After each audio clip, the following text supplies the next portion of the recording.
Next, shopping. Next, how are you at? Oh. So mga Lods, nandito kami sa Save More. Ito, na-enjoy ng mga bata bago sa paningin nila. Nagsasawa na rin, paulit-ulit eh. So sabi ko tara dito punta tayo sa Save More, mag-shopping tayo. So yan, ito, ini-enjoy ko talaga every moment of everything. Kasi alam ko, hindi na to mababalik eh.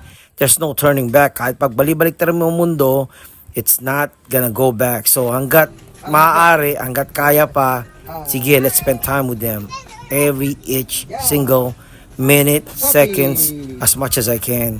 Kasi syempre, ganyan naman natin kamahal ang mga anak natin, di ba? Kaya kailangan talaga nating talagang pursue everything for them.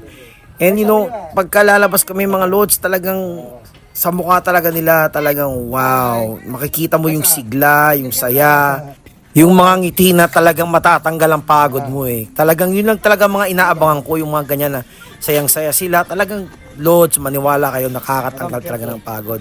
O sige mga Lods, dito muna kami, shopping muna.